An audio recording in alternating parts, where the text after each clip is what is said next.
Class is in session with the Invisible Night School tonight. For anyone joining us, welcome. Whether you're live or watching a rerun, we are so glad you're here. The Invisible Night School is a small consortium of lay researchers and scholars analytically exploring UFOs, UAPs, high strangeness, and the cultural and social implications of the phenomenon. You can find us at theinvisiblenightschool.com. Make sure to share, like, subscribe to our channel to help us grow. So it's finally spooky season. Tonight we're going to be talking about ghosts. Without any further delay, I'd like to welcome my co-hosts, Nick Coffin Callis and Campbell Morera. Right. Good evening, gentlemen. How are you guys? Doing well. And how are you? Oh, I'm doing great, Campbell. I am super excited. It's finally cold here in upstate New York. The weather's nice. It's the best time of the year, right? It's time to conjure spirits, slaughter goats under a full moon, go on hay rides, all that good stuff. Have the leaves started turning where you are yet? Not yet. Usually around like second or third week of October, though. We get lots of tourists up from New York City and Boston that like to drive around and do the leaf peeping thing. Mm-hmm. Yeah, they've begun here just outside Ottawa, up in Ontario. I've got a few patches out my back window that I can see. They've actually been changing for the past week or two. Excellent. I'm ready for it. 100%. Dude, of course you are. And you are the man of the hour. You are a resident ghost expert. Yeah, sure. As much as anyone is, right? Yes. Yeah, so we're taking a hard pivot away from UFOs, aliens, and all that good stuff towards disembodied spirits. Yeah. With Nick. I want to talk about not just ghosts, but kind of like our modern idea of ghosts and ghost hunting and the technology that kind of goes hand in hand with it. Because Leah, you said something, I think it was a couple episodes ago, about the advent of radio and telegram and stuff like these invisible means of communication. And I think that kind of concept is at the root of a lot of this, or just kind of bleeding edge technologies meeting the populace and their kind of not the greatest grasp of it, and just kind of trying to use it to speak with the dead. That's a recurring theme throughout history. But before all that, it starts way back, I believe, in my opinion, with Anton Mesmer. Are you familiar with him? No. Is he the namesake that drives mesmerism? Yes.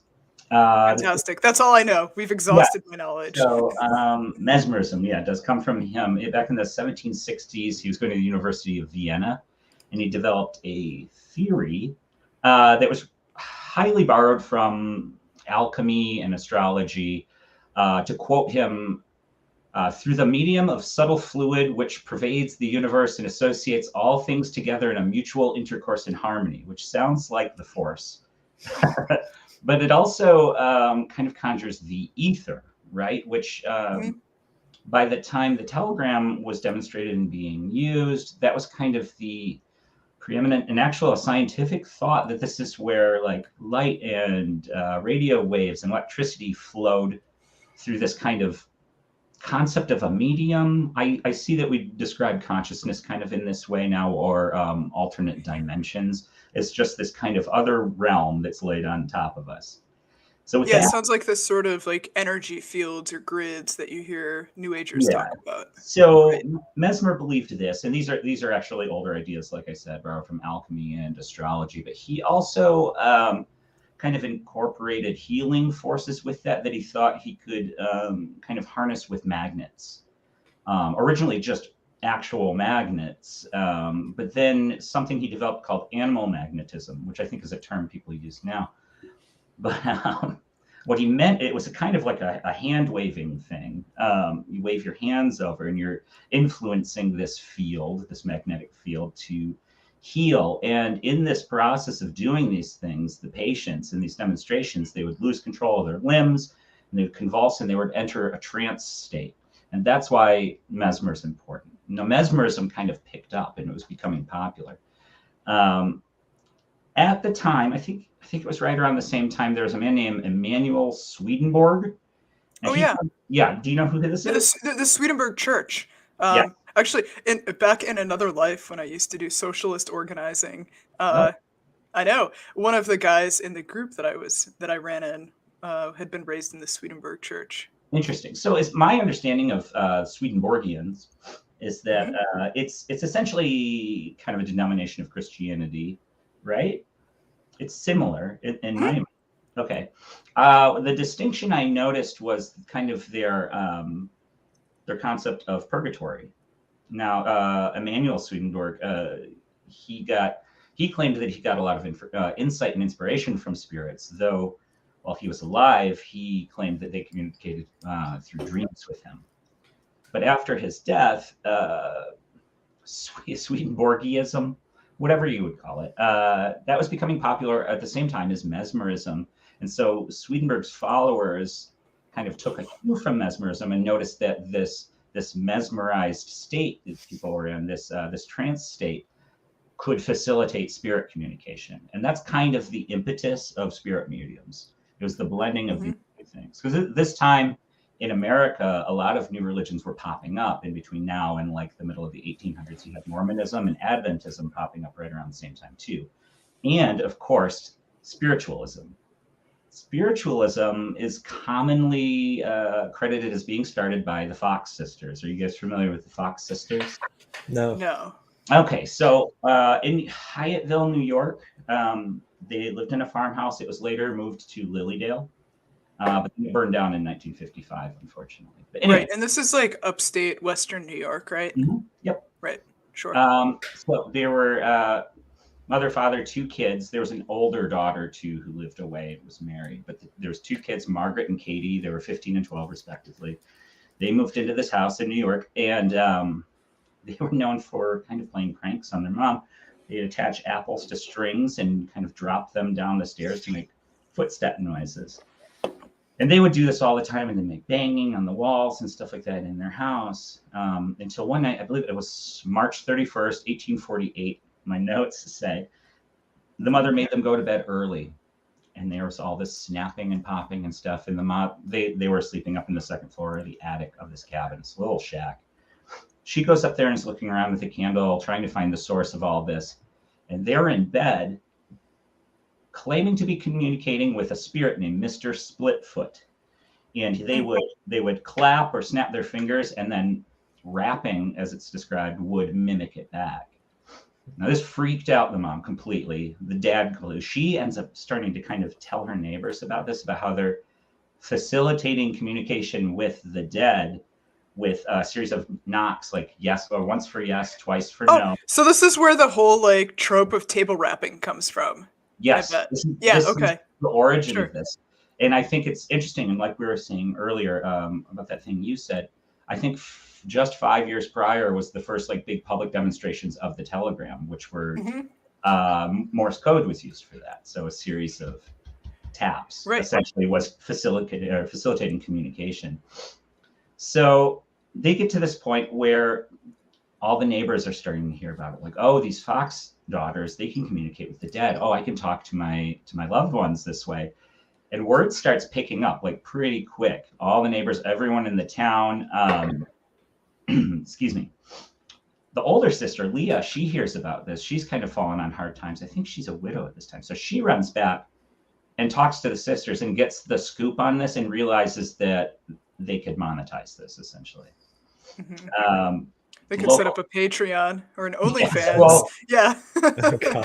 She starts scheduling all these demonstrations. Meanwhile, the local the church that they belong to has excommunicated them. All the churches are kind of claiming that they're practicing witchcraft and this is heresy. But at the time, this press was, there's no such thing as bad press, right? This is just spreading the word more. So I believe it was 1849, Leah, the older one, rents out Corinthians Hall. It was the biggest auditorium in, where are they? Oh, it's in Rochester, New York, which is the biggest town near them. And they started doing these huge demonstrations night after night. All the papers who were kind of like sarcastic about them started showing up and witnessing these demonstrations where they're demonstrating what appears to be knowledge they couldn't know, communicating through these series of taps. So were they doing like any kind of mediumship or like cold or hot reading, or were they just talking to Mr. Splitfoot here on the other side of the veil? They would speak to like multiple dead spirits, but Mm-hmm. it mainly consisted of these knocks that seemed to come out of nowhere. Eventually, P.T. Barnum hooked up with them and displayed them in the American Museum. If that tells you anything.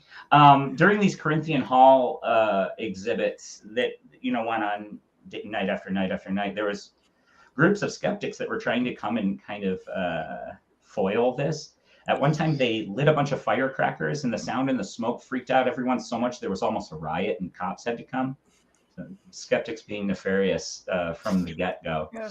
Right. So let's see. They began touring further and further out in 1850. Let's see. Sorry, I'm just checking my notes. Yeah, and this is it. You know what this reminds me of too is like, so this is like the Burnover district in New York, right, in upstate New York, and like there's tons and tons of emergent religions, and like this is also right around when Mormonism is starting to gain traction and start moving west too. Mormonism, I think, is what, like the 1830s, 1820s, 1830s, and that happened in Palmyra, New York, which is right near Rochester. Right. And there's tons of movements that are originating from this area of New York State at this point. The Oneida community is there. If you don't know.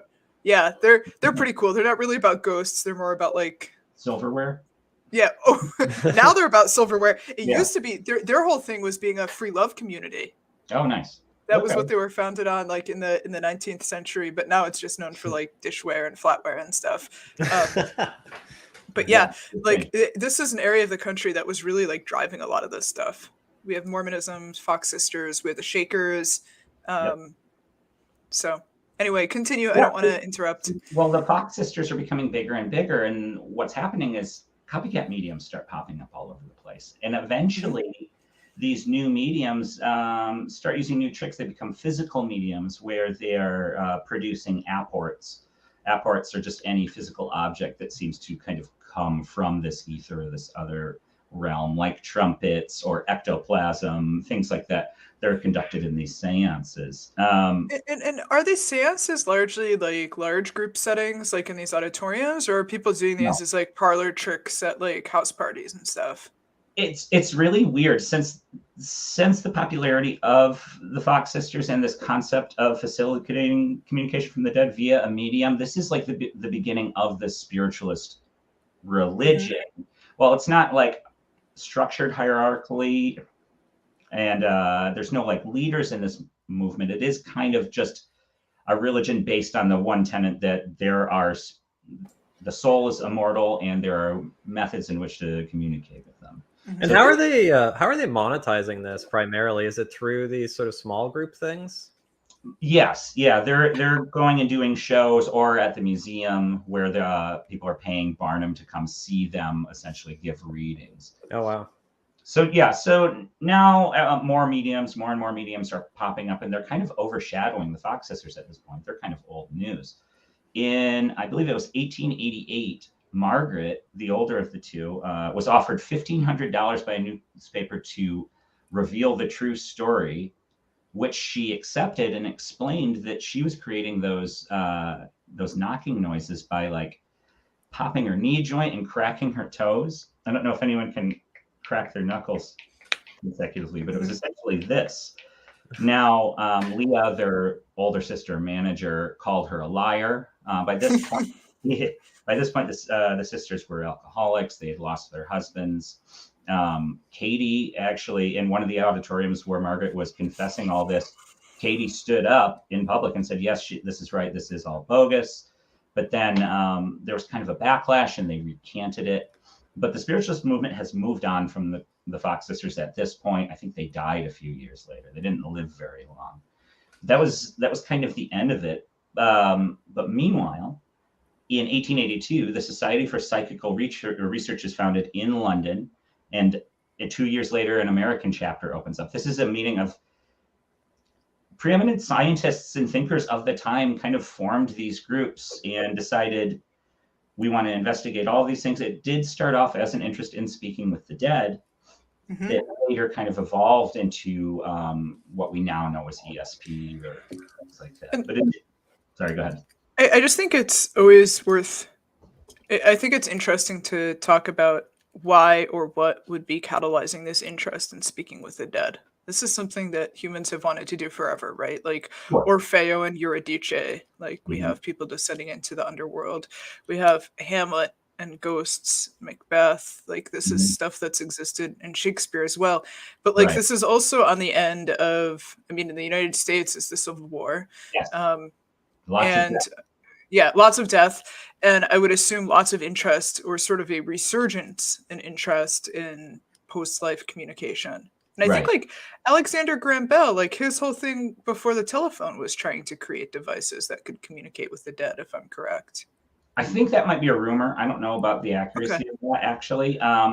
There was a quote in Scientific American back then where he said if they could subtly influence something enough, then we should be able to design things that can pick it up, essentially. It's paraphrased. So like he was open to, I mean, a lot of people were at this point. Well, I mean, it's on, yeah, like you said, it's on the heels of the Civil War, lots of death, like death is on the mind. New technologies are emerging that are allowing us to communicate with people at great distances by seeming magic.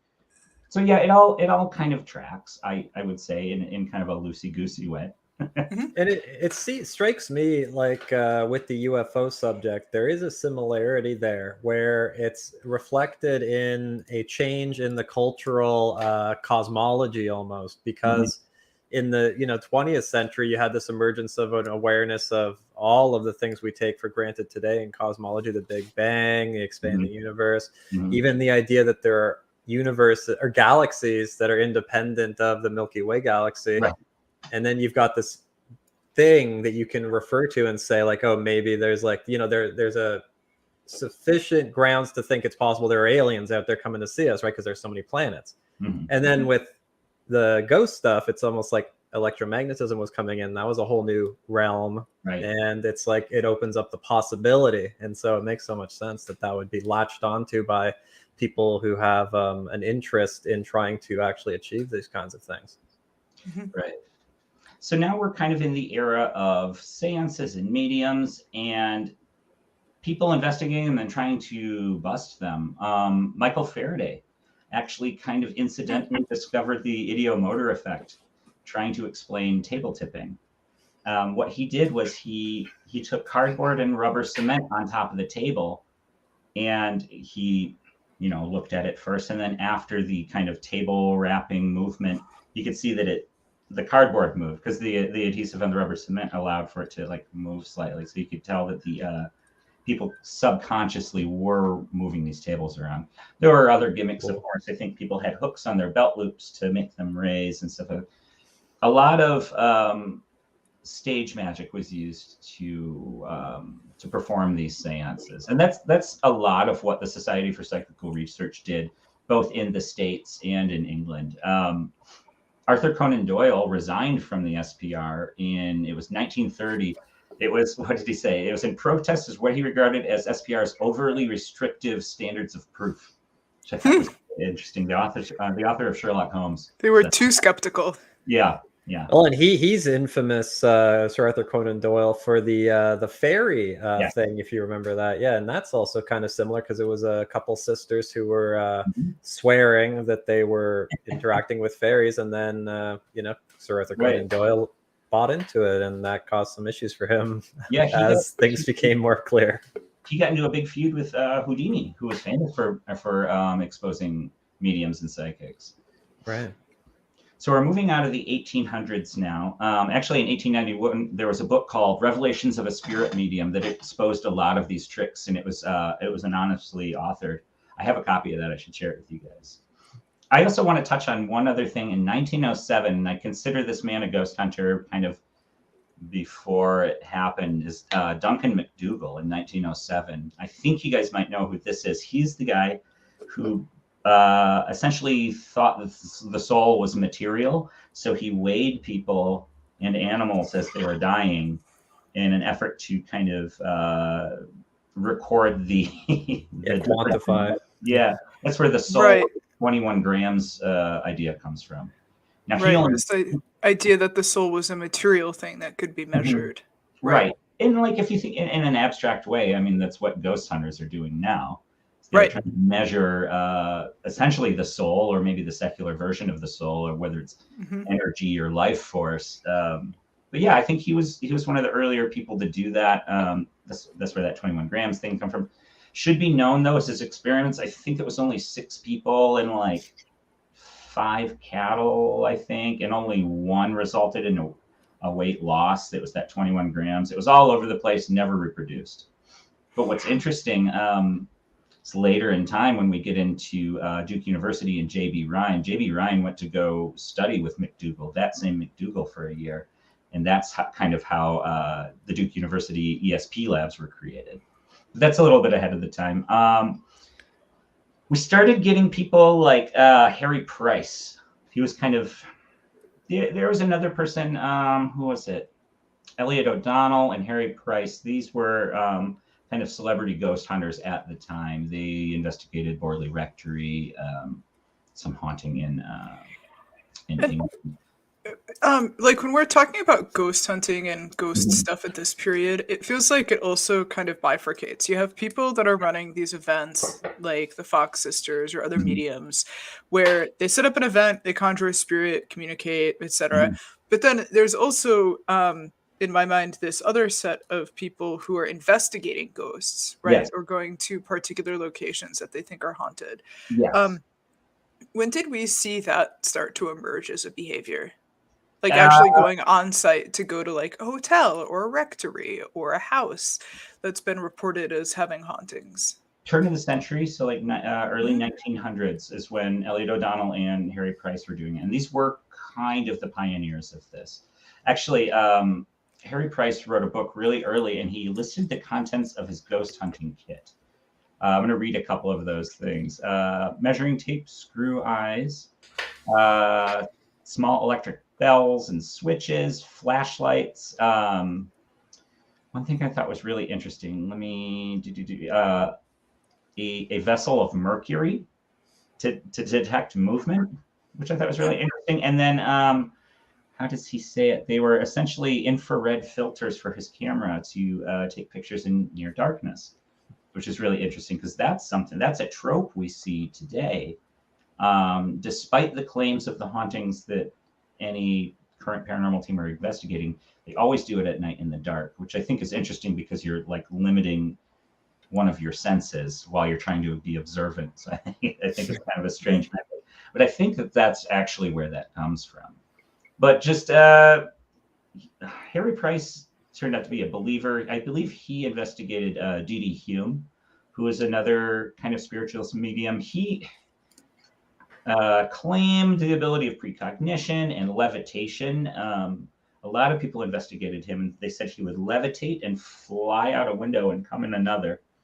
No one has been able to conclusively debunk D.D. Hume's actions and claims, though I think a lot of people were leaning towards more stage magician's tricks and can kind of explain how he did these things. But he was said to, levitate up to the ceiling, fly out windows, and come back in. Speak to the dead, of course, prognosticate the future, all of these things. So those were kind of like the proto ghost hunters up until about I think it was the 30s when J.B. Rhine starts coming in and kind of coins the term parapsychology, trying to put an even more scientific spin on investigating these things. That's where the term psi comes from. And this is essentially birthing the idea that poltergeists are psychic events rather than ghosts. And Leah, I know you read a little bit about J.B. Rhine in Duke University and stuff. This is kind of a turning point with ghosts and paranormal investigation, in my opinion, because a lot of we were talking about this earlier. Like I said, poltergeists were deemed, or it was kind of offered up as what he called recurrent spontaneous psychokinesis, meaning that the person themselves weren't being haunted. They were psychically moving all these things around them, unbeknownst to them. Right, like it was a projection from a living person rather than a disembodied spirit doing this stuff. Right. Another person at Duke kind of put forth the idea that crisis apparitions were psychic visions rather than ghosts. Crisis apparitions being a loved one dies and you see an apparition of them in that moment. So this is kind of where parapsychology and psychical research diverge from ghost hunting. It's kind of the 1930s era. But a lot of the language and technology will get interwoven as we move further into the 1900s, because parapsychologists are trying to do this academically. I mean, they are writing journals like quite prolifically, spinning these journals out and giving lectures, and that's where I think a lot of like budding ghost hunters went to see these lectures, and they hear about these terms like. When these parapsychologists out of Duke would investigate poltergeist and ghost activity, they would bring all this high-tech gear and the magnetometers and the seismographs and all that stuff. To the way they kind of described it is they are measuring footprints on the beach. They're not measuring what made the footprints, but they're measuring the changes. So they would essentially, the way they describe this is they'd come in and they get all these base readings because they don't know what they're looking for, right? There's no correlation between any of these things. So they're just like, let's record the environment for a long time. Then if any of these claimed activities happen, we can notice if there's any changes in these to kind of like hone in on what they were looking for. Now that whole concept gets kind of taken and twisted around a bit by ghost hunters later on. But that's kind of the emphasis of that. My impression. So I read on your recommendation that book by Stacey Horn, Unbelievable, which is like a pretty. It seems to be sort of the only super accessible extant dive into the parapsychology work being done at Duke in the 30s, 40s, 50s, and on. And one of the things that stood out to me, first of all, was that J.B. Ryan himself was, I would say, pretty skeptical in his approach. Like he was very staid in terms of adhering to the scientific method and holding some degree of rigor for the work that he was doing. He tried. Yeah, he tried. Exactly. He did the best he could under the circumstances with what he was doing.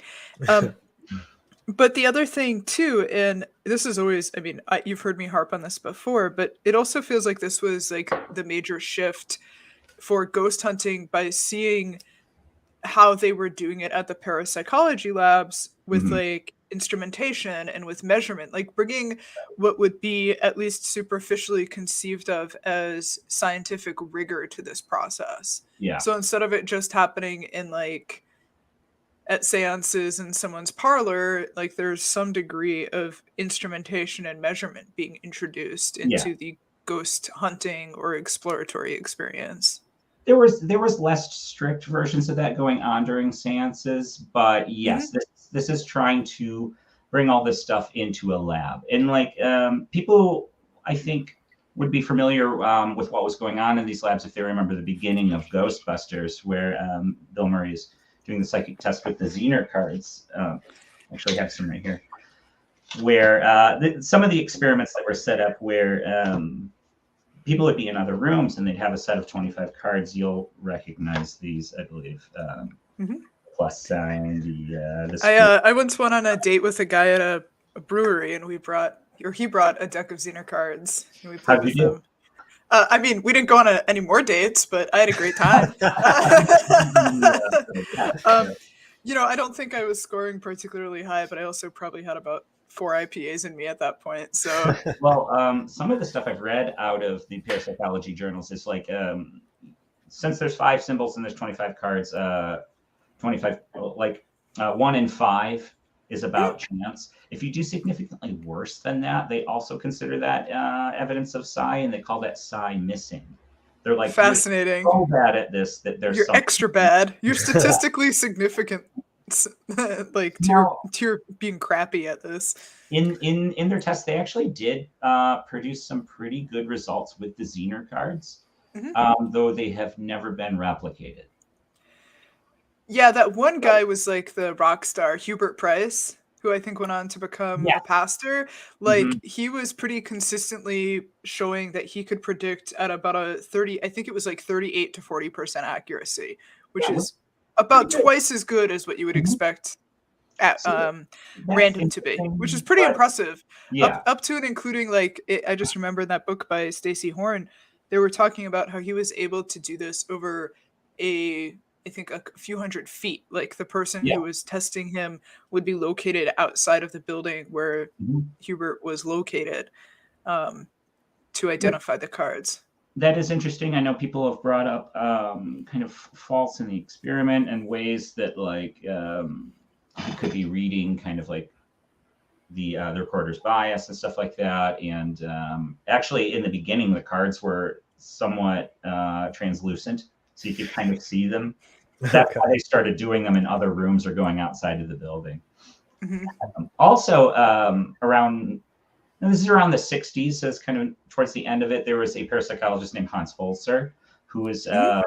a big ghost hunter. He was kind of the Nick Redfern of the day. He was just very prolific and just churned out books on any subject matter relating to it. He also premiered in a show. I think it was a British show, and it was called Ghost Hunters, or maybe it was just Ghost Hunters. Creative.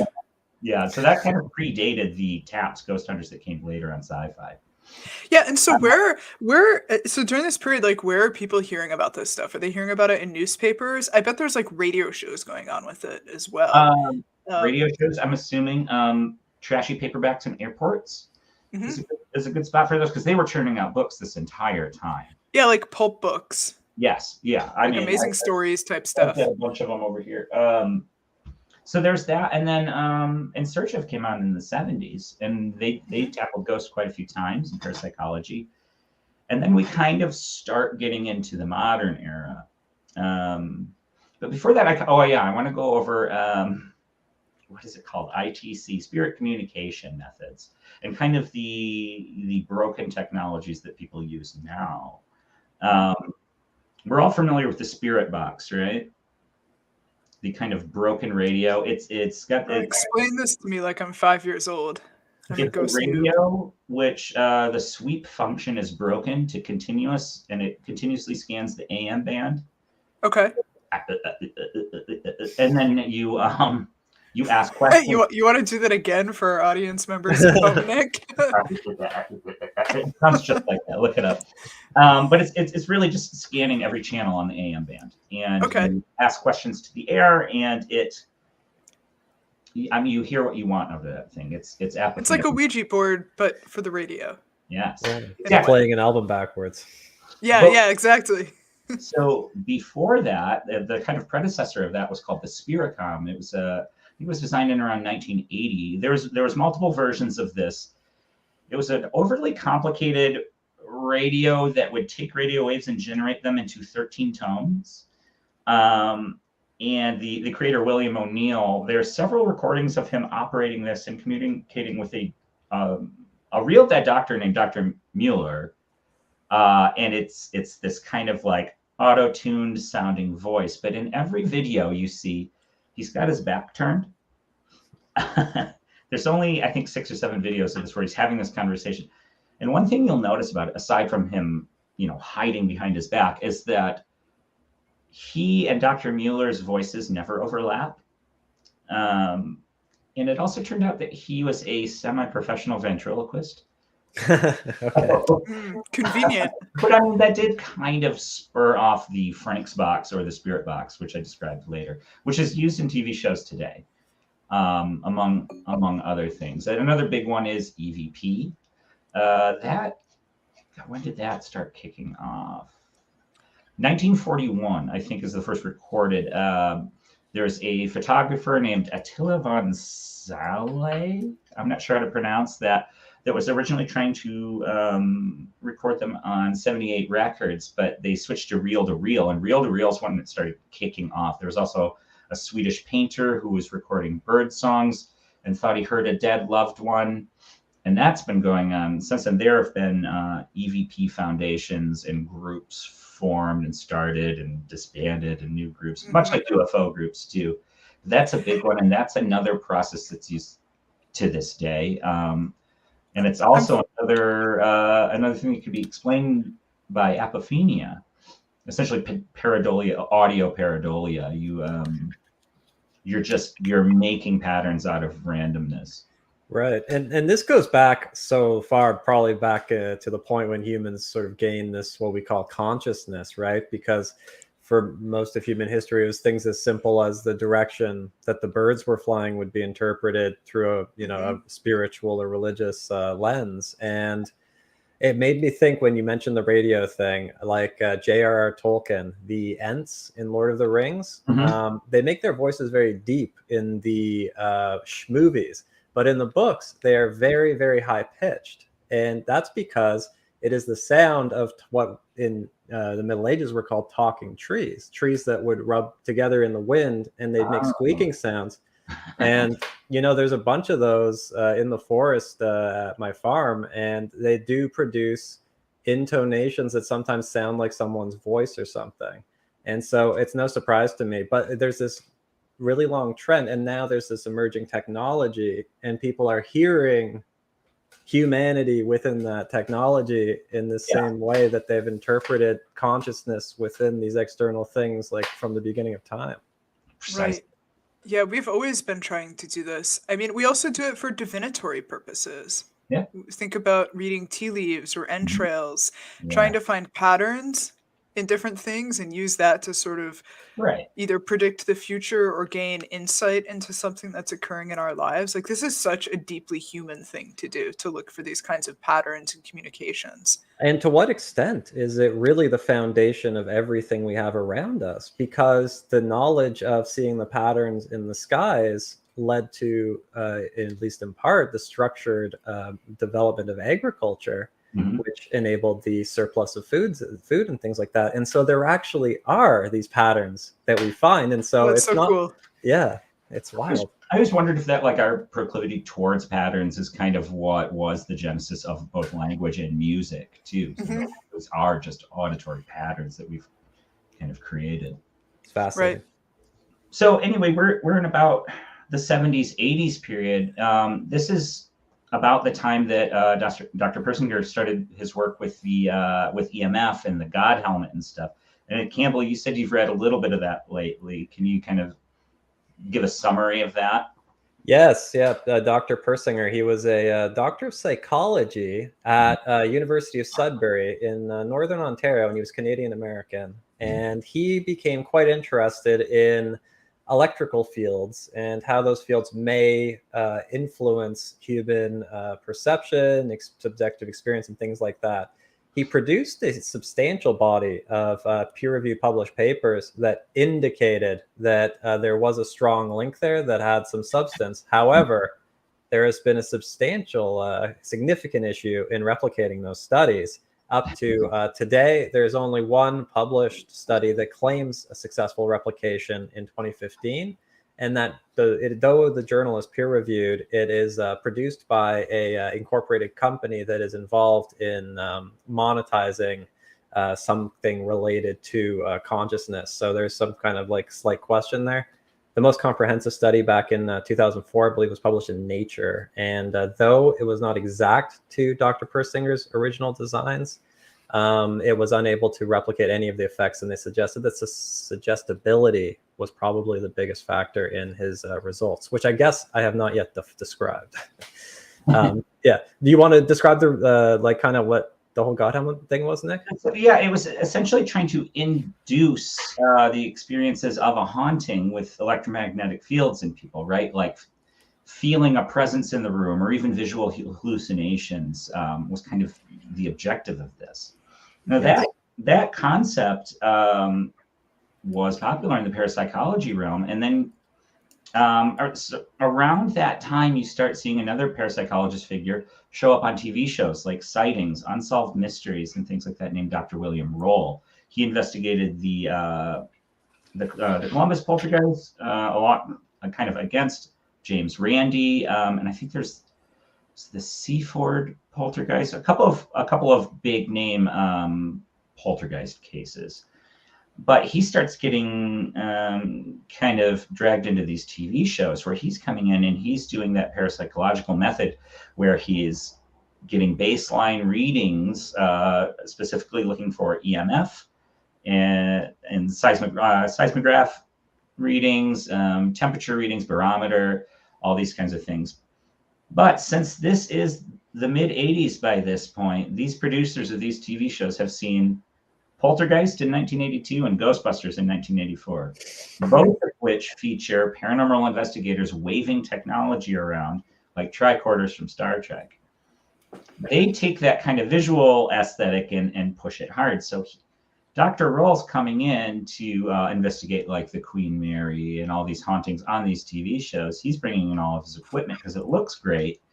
And this is kind of the impetus of investigating waving around these EMF meters. Now, he was looking for high readings of EMF that are maybe causing people to experience hauntings, like Persinger's work was suggesting.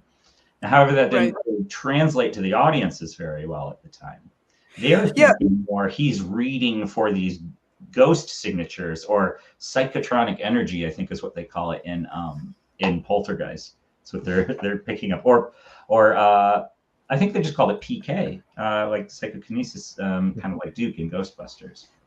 Yeah, you're drawing the distinction right now, which is what I was going to ask about, which is when you bring in these measurements, how do you draw the distinction between we are measuring something and it's influencing the human mind to believe it's having an experience versus we are measuring something and it's actually a ghost or EVP or whatever. But it's occurring outside of the human mind. It's not something that's being mentally constructed. Right. That distinction was, I think, lost on a lot of audiences. And there were a lot of producers who didn't care. They just thought it looked cool. That was, and it reminds me, and I think, look, we definitely have another show here to do about parapsychology and J.B. Ryan, but it reminds me a lot of J.B. Ryan drawing the distinction between ESP and ghosts, where people were creating, like, ESP, like, the discussion I can just remember from that book by Stacey Horn was really about if ghosts were something that existed outside of people's minds or if they were a psychological phenomenon that were occurring in distressed and traumatized people that could be like manifested. Right. This is that period that I was talking about earlier where these concepts they interweave and separate and interweave and separate, but it's all kind of the same methods, the same ideas, just with new technology every couple decades or so. Yeah, the technology's trotted out as a way to legitimize it, I think. Yeah. Or as a way to sort of say, hey, there's objective third parties, e.g. instruments of some kind that can register and measure these events. Therefore, they're not just something that's being hallucinated or made up. Right. And it kind of sells these magical ideas with a scientific sounding language on top of it. And that's what kind of brings us into current ghost hunting as we know it today through these TV shows like Ghost Hunters, Ghost Adventures, or even Skinwalker Ranch.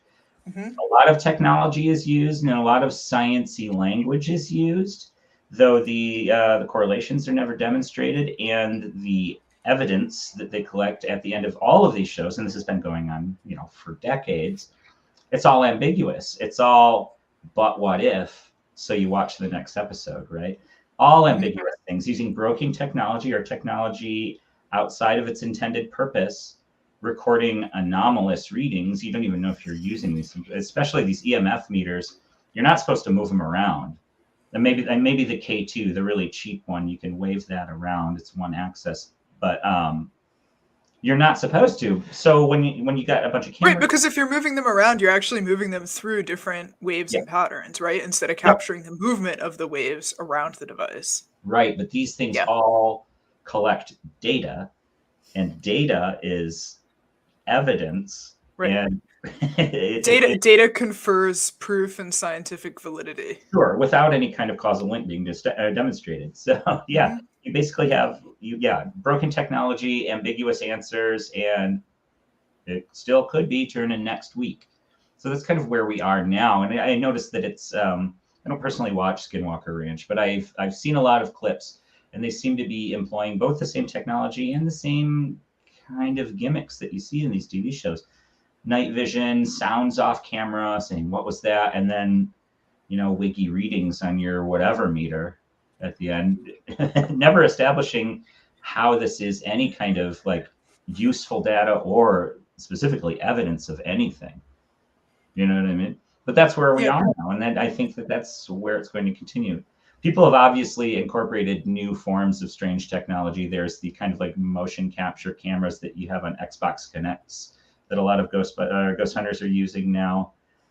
Again, technology outside of its intended purpose, and funny readings off of that. But that brings us up to date with ghosts and ghost hunting and the kind of silly technology they use.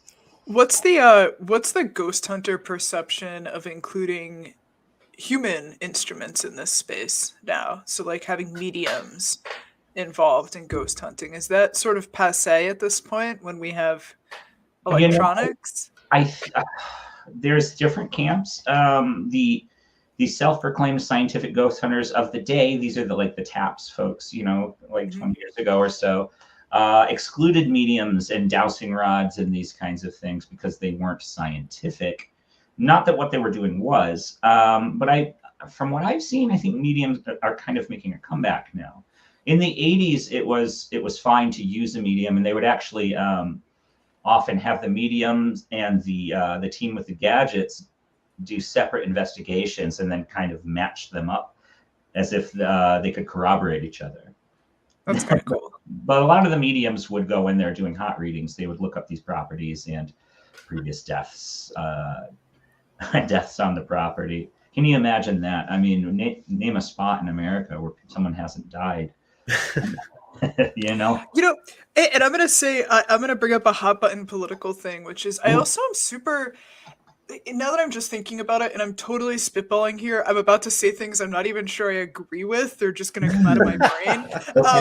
But like, I'm super fascinated by the notion of this being like a very gendered thing too. That women, like women's intuition and being able to tap into these cosmic energies and forces. Like this is why you see generally women mediums. The exception, of course, being John Edwards, not the presidential candidate, but the other one. I remember.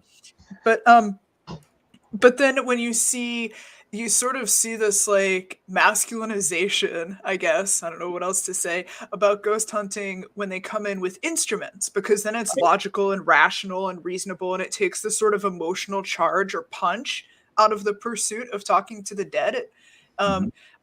There's a good... Anyone paying attention who's like a junior doing gender studies, there's your senior thesis idea. Write about how gender politics shows up in mediumship and ghost hunting. But nearly all of the spiritualist leaders at the beginning of spiritualism were women. We're all women, yeah.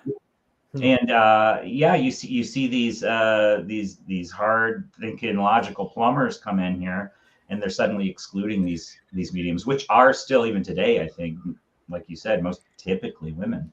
That's quite interesting. And I'm familiar with that through reading a number of the Icelandic sagas, where the practice of magic, which was mostly fortune telling, but a variety of other things, Sether, it was considered effeminate, and they were very sexist. So this is not a positive thing, but it's because it was not direct and physical. And so they saw it as being insidious in a way. And so it's quite interesting, like you're describing, that once it becomes sort of like modernized, the most important abilities end up being taken away from it, while the negative is sort of like left with the cultural history there. And even the tool thing, it reminds me that in the sagas, the mediums, there would be like a process where everyone would sit around. They would sing weirding songs to call the weirding spirits, the warden spirits, and then they would have like tools, like a staff and stuff. And it's like, how are these things somehow transferring over time in this way into the modern world, where you have your staff that you're waving around in the magical place? Like, it's like, how is this so deeply built into us? It's remarkable. We're still doing the exact same thing, just with an electronic device. It's wild. But all these themes have carried over, like even since the very beginning of it. It's really, really, I like that point you hit on. It feels too like, I mean, living as we are now in the year of our Lord 2022, like we're able to understand and recognize that our environments are filled with information. When I say information, I mean like any sort of uh, light or sound or even material experience that are outside the realm of our senses being able to pick them up. So like infrared, ultraviolet, ultrasound, infrasound, et cetera, et cetera. And it feels to me like it's not a long bow to draw to suppose that there's huge amounts of stuff, whatever it may be, going on around us all the time that we don't pick up on, we don't perceive. Um, and also that our brains are very, very good at filtering out information in our Yeah. environments so we're not overwhelmed. Yep. And so, like, I like ghost hunting in this sense, in a sense, because I like this idea of being able to sort of siphon off information from spaces and events that like are outside our normal sensory range of access. But it also feels like there's a lot of hucksterism in it too, Oh, or a lot absolutely. of like lots of wishful thinking. It's exactly like what we see in UFOs, right? Where yes, there's really compelling, interesting, anomalous cases, Mhm. but they tend to be so dilute by woo-woo bullshit that like Oh, you don't ever even get to them. I like the idea of what you were describing is essentially still that concept of the ether that we're that things are hiding from us from, and we're still trying to kind of penetrate. Yeah, we're trying to part the veil. I mean, Yeah, human beings have been obsessed with that since time immemorial. Like every religion, every culture throughout history has had mystical traditions that are obsessed with basically facing or engaging with or communing with the ultimate reality, the cosmic consciousness, like what is behind the veil.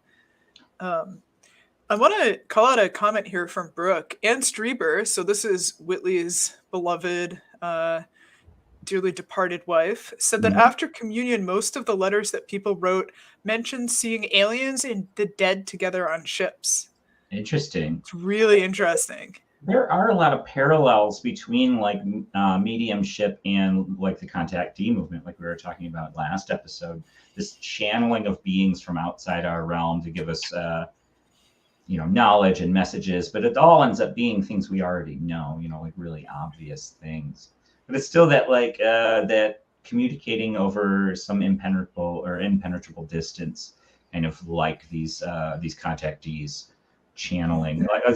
I feel like they all kind of have similar origin points, dating back to that kind of mixing of mesmerism and what was that guy's name? The New Church. Oh, Kind of, Swedenborg. yes, Mhm. Swedenborgian. Yeah, we also have Edward Casey around this time as well, the sleeping prophet who would like Yeah. sleep and channel notes. And he set up, basically like healing retreats for people. Um, and then we have Wilhelm Reich, Mhm. right, in the 30s, 40s, 50s, whatever, in the Organ Rays, this sort of sexual repression. I keep thinking about sexual repression on this subject too, because again, coming back to this sort of gender politics of this, a lot of the recountments of mediums, and I just remember this again, it's top of mind because I just read this book, is talking about the mediums who would basically appear naked or partly nude, like Mhm. when they were doing this sort of table rapping or Sure. channeling. Um, and I mean, this is a period of time when, arguably culture was far less permissive than it is now. So in a lot of ways, I think it was also um, some of this may be very much a manifestation of like a deeply repressed society too. Yeah, absolutely. I think what's really interesting, and we kind of touched on it before, is like the practices that they've like kind of superficially changed. We're all doing the same thing, like Mhm. Campbell said, waving sticks in the air and communicating. I think it's interesting now, especially because it's trying to be presented as such a scientific endeavor, when in reality it's a ritual. It's a religious Yes. ritual, basically. Which started with seances. Seances were obviously very ritualistic, but now, carrying it over, you get the guys in their goatees and their matching shirts and their EMF meters, but it's still the same thing. They are all doing the same motions and essentially looking for souls or an Yes. afterlife. It's So weird I to think. just read this book by Bernardo Kastrup, and I've talked about it on the stream a couple times. But Bernardo Kastrup writes a lot on like non-duality and consciousness, Mhm. and I think it's called anomalous phenomena. And he basically talks about the necessity of developing like new logical structures to talk about things outside hard realist interpretations of reality, because like quantum physics has shown us that hard realism is probably not actually a thing. Like for all intents and purposes we have to act as if hard realism is, but that at quanta scale it's soft realism, and idealism is probably the name of the game.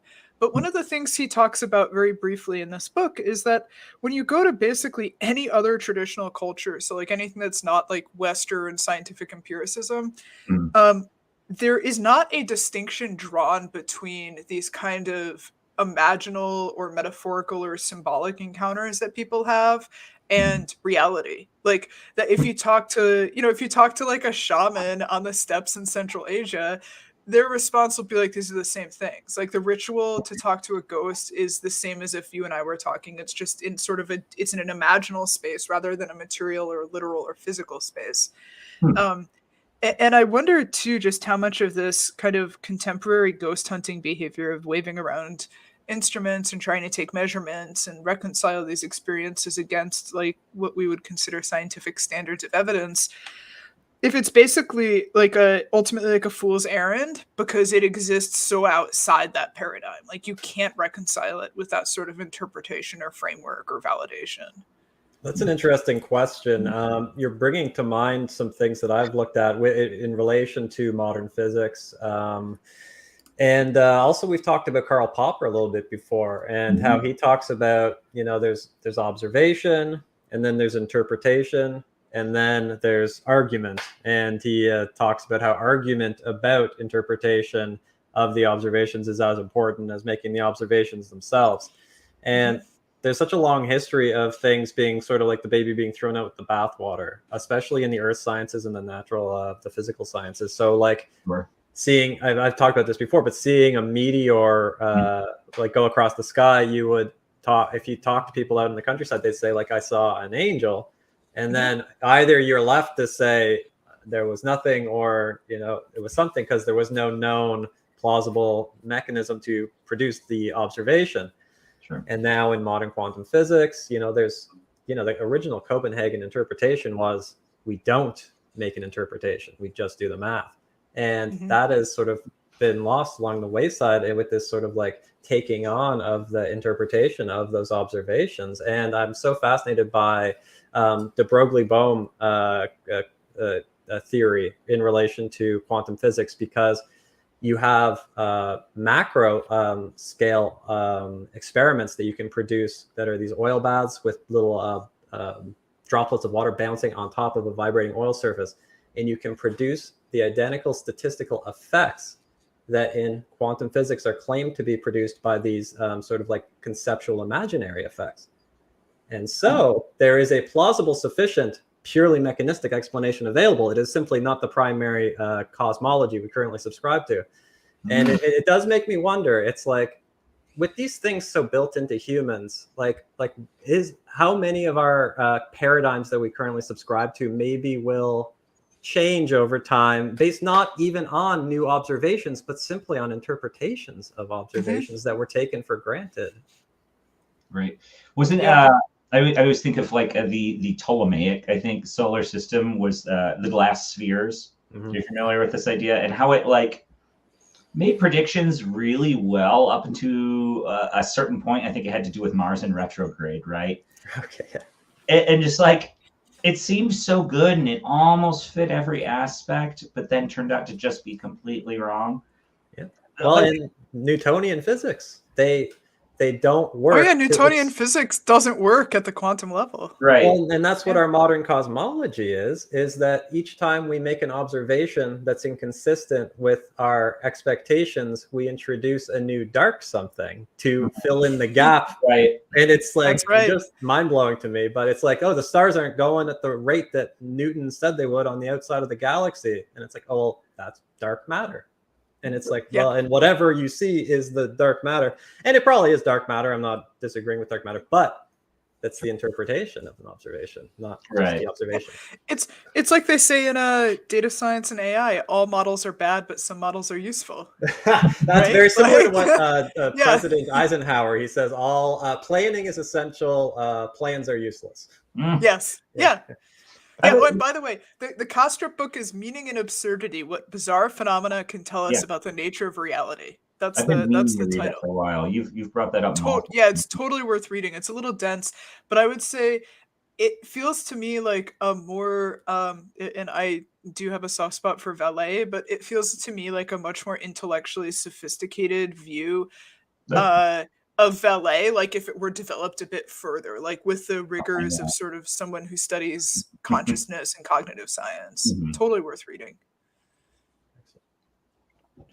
Well, is that the end of Ghosts? I don't have anything else to say about Ghosts. Nothing I mean, else. I'd love to pick your brain about ghosts if you want to stick around for another half Yeah, hour or so. absolutely. I'm Yeah. So you've done some ghost hunting. mhm. One of the questions I have is why do they do ghost hunting at nighttime? And what are your thoughts on this versus like during the bright light of day? Way It's less spooky time when it's 2 it's p.m. literally than 1 because a.m. TV producers have decided that it's spooky and you want to shoot in night vision. It's essentially a trope.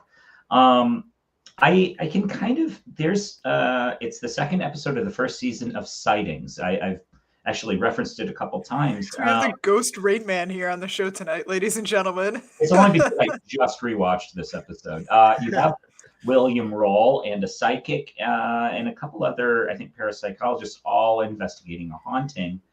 And he says very clearly, since the claims all happened at night, we'll be investigating at night. Now, I think that this episode was almost a blueprint for every ghost show going forward, because now it doesn't matter. He lays out the steps too. You start with the witness interview, then you go and do the research where you find out all the dead people that died there, and then you go and get your base And the treatment. Indian burial ground, the Mhm. obligatory Indian burial ground. So yeah, like nowadays, you listen to these claims of these people who say that they're being haunted. Like these things happen during the day, in the middle afternoon, at night, but it's always at night, and it's always shot through night vision. I really just think it's an aesthetic choice for these TV shows now. But of course, all these civilian ghost hunters groups are getting all of their knowledge from these TV shows or the books that these personalities are writing. So they are just taking all of that, which was essentially created by producers, and mimicking it. So that's why. I mean, I did it too when I did my ghost hunting. I mean, it's part of the experience now. It's part of the ritual. Right. Yeah, it's a group ritual. Mhm. And it's also like it feels to me too like a perfect environment for like folie deux, like Mhm. the madness Oh, of two or like absolutely. the madness of a group where, or more pleasantly, a dream we dream together is reality, to quote John Lennon. Like when you have one person in a group completely convinced that they saw something, it's easier to convince the next person. And then all of a sudden you have a group of people who all had an encounter instead of just one. Not to mention all the priming you're all doing to each other. Right. You are expecting It's to like the ghost foreplay. Yeah, it Yeah. pretty much is. You prime yourself to see and hear things that are spooky. You spook yourself out. So now any sound becomes mysterious and disembodied things communicating with you, or creaking, any creak, any sound, any draft, because of course ghosts are known to, well, they're known to be hot and cold, depending on the research you were reading. There are no actual distinct characteristics or known facts about ghosts. So this collecting of evidence and stuff like that, and saying like, this points to a ghost, it doesn't really make sense. There are no like qualities of a ghost that we can say are explicitly ghostly. Well, it's interesting too that like the technology that's used to study them or attempt to verify the ghosts is based on the same science around, I guess, electromagnetism, things like that, that sort of produced the original perception that there is a opportunity within this space to produce a plausible sufficient explanation for things. But as you apply that technology to the subject, the features of the subject of study diminish because the evidence is so fleeting. And so the actual features of, like, it's like a UFO and a ghost, like the features of it are those things which we could verify and have shown that it's not. Right. So it's like almost like it is like the reverse image, like the shadow image of the thing being studied. Yeah, yeah. And I think a lot of the issue is this kind of like borrowing of scientific language. A big one in ghost hunting, along with a lot of other kind of fringe topics, is energy. Um, and energy, in the sense of ghost hunting, they are talking about essentially a soul or a life force, or that kind of the duality, the non-physical part of people. They call that energy. So then they start applying like the laws of thermodynamics to it. So like, I have energy in my body and it can't be destroyed. So where does it go? You actually will hear a lot of ghost hunters repeat that. But if you ask them, like, well, what do you mean? Do you mean like kinetic potential energy? Do you mean heat? Do you mean light? And they're like, no, they are essentially using a secular term for a soul.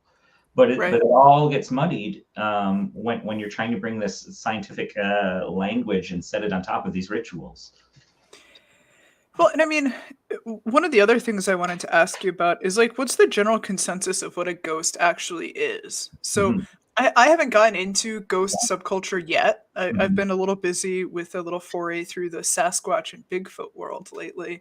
Oh, Um, that's I good. know that's a pit with no bottom. Mhm. Um, but when I think of ghosts, it's like, okay, it's communication from dead people or some sort of manifestation of like I think you call them crisis apparitions. Mhm. It's something my brain is or a brain is making up and projecting out, or it's something that's effectively like recorded like some sort of electromagnetic recording in space time that gets replayed. Like that's what I've Yeah. heard too. No, that's What yeah. are what are the ideas around what ghosts actually are? And then my second part of that question is um what are the ideas that are most popular right now or the theories that are most popular? Well, I'm not too up to date, but Speak for the community, Nick. in my yeah, right. In my time, there were distinctions in hauntings. There were intelligent hauntings, which is what you think of as the spirit, the immortal spirit of a person who has died, left here in some kind of purgatory, who like roams the earth. Man, and they got stuck in a fucking hospital or mental ward. That sucks. Right? It's like Yeah, purgatory. Yeah. of course. And they can't leave, and they're still wearing their clothes. Of course, it's just really strange too. But then you have the they call them the residual hauntings, which is kind of what you explained as this like traumatic energy that was stored in some property of the surrounding environment. I've heard limestone can do this via the piezoelectric effect, although if you dive any Yes, of deeper into course. that, it doesn't make any sense. But also with water. So these are just, and it's never, in my research, it's never explained into much detail as if these projections are being projected into our environment like a hologram, or if they're being projected directly into our mind. I think the concept is that they are actually projecting a hologram, essentially, of some emotional event. They like to say that emotion plays a part in, I guess, kind of the choosing of which events become hauntings and which don't, or trauma. And then there is the demonic hauntings, which were kind of these are the products of the Warrens, I believe, Ed and Lorraine Warren, who you might be familiar with if you've seen any of the Conjuring movies. They were a ghost hunting couple and self-proclaimed demonologists. They investigated the Amityville horror hoax, which they Also claimed, in New York. yep, which they claimed was a real thing. It was a concept to sell book rights and movie deals. There was their possessed Raggedy Ann doll, Annabelle, which I think there was a movie about that too. Is They were, is the Amityville horror like generally perceived among the ghost hunting crowd as being a total crock, or are there true believers? there's true believers of every case in the ghost. That's fair. Fundamentalists exist everywhere, but Absolutely. But yeah, they were frauds, essentially. I'll just call it like it is. They were frauds. They perpetuated a lot of cases like that. They would, since they were celebrities and stuff, they would actually be brought in. Like I think the Columbus Poltergeists, they showed up for about a day, said it was legit, and moved on. It was basically kind of a seal of approval for any kind of haunting case for it to be deemed in certain circles as legitimate, and then of course be made into books and movies. Right. So some hauntings are considered apparently demons. I don't personally know much about demons. But that is a category. I think what distinguishes them to ghost hunters is that they're similar to poltergeist encounters, only they're more violent. You'll see scratching, very superficial scratching in all the cases that I've seen. The things you could do like with your fingernails, like when you're lifting up your shirt, you get a scratch.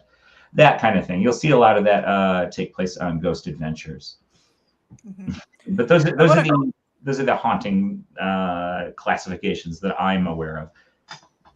Yeah, I want to call out this comment from Brooke. Quote, I had friends that were atheists but would go do ghost tours. I was like, So this is interesting because, like, I don't think being interested in ghosts is necessarily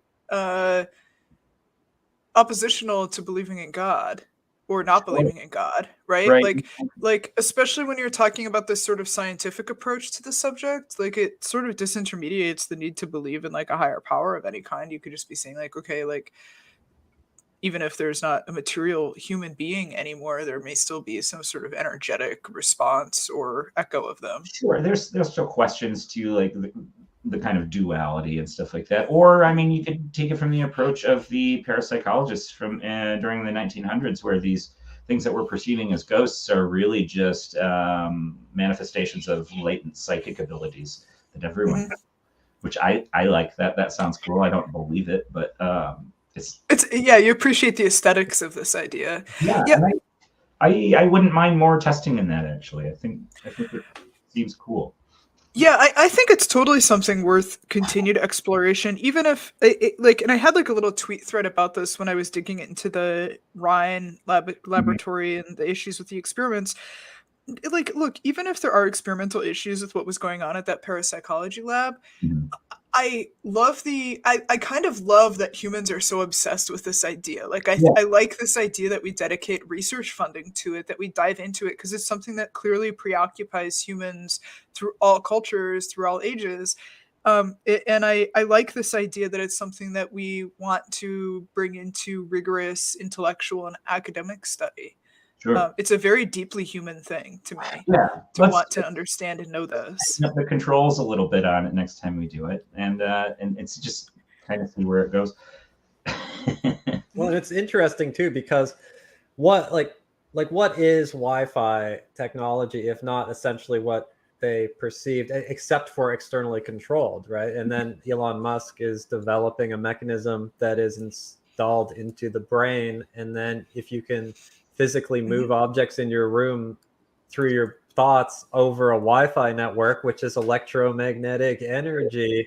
That's looking weirdly close to what these people were like kind of suggesting, except obviously it's the technology that produces the dream or the fantasy or I mean, you know, obviously it's possible it's true, but you know, it's interesting. Like we create that reality for ourselves.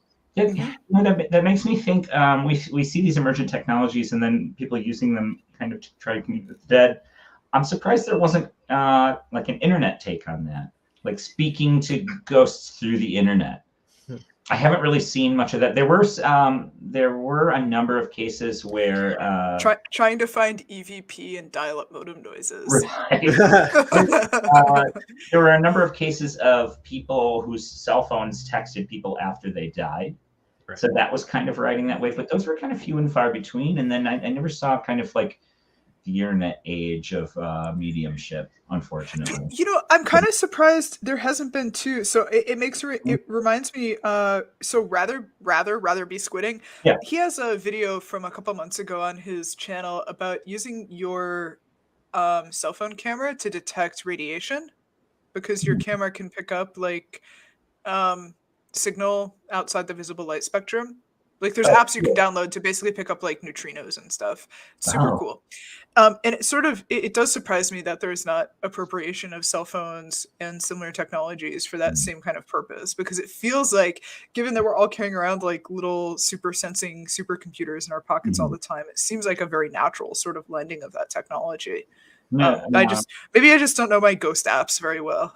There were, especially in the kind of the beginning, the early models of the iPhone and the iPad Touch. There were ghost apps that kind of used the compass in it, but it was all bullshit. It wasn't actually detecting anything. It would just kind of put clicks on it. But that was about the extent of ghost apps, from what I remember. Yeah. One of the things we didn't talk about, but I wanted to comment on too, is ghost photography, like during the Victorian period. We forgot about right? William Mumler.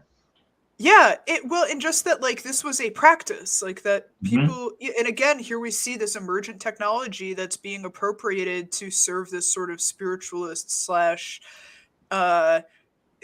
investigate the liminal spaces around the human experience. I loved that they were essentially, it came out of an accident, and the guy's like, no, this is a really good idea. I think people would pay up to, I think it was $10 at the time for these photos, which is, I think, roughly a couple $100 now. Yeah, like $300. And in fact, one of the early pioneers in EVP stuff, I say research, experimentation, was a spirit photographer who wanted something to kind of go along with it to kind of corroborate his spirit paintings or his spirit photos. He wanted to record voices too. So he was one of the earlier pioneers in EVP experimentation. But yeah, that lasted for a really long time. Yeah, I think it was William Mumler was his name, who accidentally created a double exposure with his cousin, who was deceased at the time. His cousin sitting with whoever he was doing his portrait of. And I think he realized it at the time what happened, but he brought it to a medium who said, no, this is an actual spirit taken at the time. And he's just like, all right, roll with it. And then that became another popular thing. That, like, copycats that sprang up out of this really quickly. First with the Fox sisters and mediums and stuff, and then spirit photographers, seance holders, table rappers, all that kind of stuff. It was like proto viral, essentially. Yeah. So, and again, Brooke again with the next comment. Some of it was horny stuff too. Ectoplasm came out of all sorts of places. Yeah, and that's what prompted this question. Is I was like clicking around, looking at ghost pictures on Wikipedia, and there's all these pictures of ectoplasm, which usually just wind up being like cheesecloth that a medium barfs up in the middle of the seance. Oh yeah, they would put things everywhere. All sorts of physical apports. Yeah, that was kind of the physical mediumship flavor that was popular for a little while there. Playing accordions inside cages, all in dark rooms, of course. There was some efforts to have like a neutral observers trying to like watch for these things. But again, like I said, low light conditions, trap doors, stage magician type things were happening. But yeah, real weird and kind of naughty sometimes. You're right. Oh yeah. All the sexual repression, man. They want naked people with cheesecloths. Yeah. Like, oh yeah. Area, right? Yeah. Well, it's a good point. And yeah, Leah, you mentioned this. It's like, to what extent are these cultures also sort of embodying the counterculture in a variety of different ways, right? Because we have the mainstream, and that's the scientific and all of that stuff, and that's a new thing. And then we have these things sort of being pushed to the side. And I mean, there's no question that the sexuality and the sort of like spiritual movement in the mid 20th century is very closely tied together with like the age of Aquarius being the sort of like thing of the new age of enlightenment coming upon us, and just makes me think about like with UFOs and ghosts and stuff. Like there's always sort of like this directional thing, right? Like it's like always being framed within this progressive view of history, and it just makes me wonder what are ghosts going to end up sort of like becoming moving forward, right, as we continue to expand our technological abilities, sort of like assess the observational side of it. Like where is this going to end up ultimately? Right. It's hard to say. I'm eager to see it. Yeah, so Nick, when you did ghost hunting, would you just talk to me about how you would find the places to go? Well, the biggest local haunting spot near me, it was a case called a ghost called the Ada Witch, who was not a witch in any way. She was just a woman who sought revenge on her cheating fiance, who killed him. Fair. herself, and yeah, everyone called her a witch. So that kind of east of me is a rural area called Ada, and there's really old cemetery and a dirt road, and that's kind of like the proving grounds for anyone around this area when they're starting up a ghost hunting group. That's the first one they did. So the claims are is if you go out at night along that road, if you're by yourself, she'll appear to you either as like she normally is, or it's like a really mangled up face version. So I went out there and walked it. I brought a little dictaphone to record voices, and I walked the stretch of the road. Never saw anything. Well, I take that back. I saw some. It was very dark, and I saw some darker figures kind of moving. I think they may have been like turkeys or something. And I did. They were ghosts. Yeah. It was the Ada Witch. So I was walking and asking questions like, "Are you here? Can you hear me? Can you communicate?" You know, the typical things. I got what sounded like a voice on that recording too. It was just a yes, like that, to one of my questions that I was really excited about at the time. And that was it for that one. I did a more traditional one in a house too later with a couple other people. And that was completely formulaic by the books from the TV shows. We interviewed the witnesses. We walked around with EMF. We shot in night vision. Didn't pick up anything in that one. That was really uneventful. And that was my last one. What's like the somatic experience of being in these spaces? Like, do you feel anything in your body, like when you're walking around? You know, I mean, because like even just hearing you talk about this, like gives me that creepy, crawly feeling. Like I have no idea how you could walk around in a commonly acknowledged haunted place at night alone, quietly. Like this to me already feels like it's priming your brain to see some stuff that's going to scare the shit out of you. Well, I don't associate the fear with it. I was excited both of those times because, like every budding ghost hunter, you think you are going to be the one who finally brings forth the smoking gun evidence, right? So I was excited. I wasn't really like scared of it either time. I was really excited. Just the other day, I was sitting in my house alone. The cats were right next to me, and I heard creaking upstairs. Oh, dude. I'm home alone this weekend, and I'm like, I'm going to be sleeping with the light on outside my bedroom just because we've talked about this for an hour. It totally gives me the spooks. Being is, I guess you could say, cynical as I am, I ran up those stairs when I heard that. I wanted to see a ghost. Like those two little weird experiences that happened to me in my last apartment. There was the trash can lid flipping out of nowhere, kind of violently, and then that bright light. I was so excited about those things. But like I couldn't get any more. I couldn't glean any more information out of those things happening than what I already observed, I suppose. But no, so personally, no, I don't have the fear. I don't have the priming or the psyching myself up. Unfortunately, I think it may make it a little bit more fun. It is still fun though, and if either of you get a chance to go on a ghost hunt, super recommend it. It's super fun. It's like going to a haunted house essentially. Do either of you have any understanding of why there is so much sort of like the haunting? Why is there the negativity element of the ghost phenomenon? Like what is that? Right, like why is it spooky instead of a relief or something? Yeah, why? Yes, yeah. Why are the people that you would have cared about? Why are they coming at you and stuff? And that's not always the case, obviously. But sure. Why are they angry? Why are they angry at us? Poltergeist cases would kind of give it that negative connotation because things are being thrown around and broken and lost. I'm not sure. I think it's just that if these ghosts are what we think they are, they come from the dead, and it's unknown. You know, that's the biggest, scariest thing of all, I suppose, is the unknown, and they're kind of the envoys of the unknown, coming from this place that we can't actually get to without dying.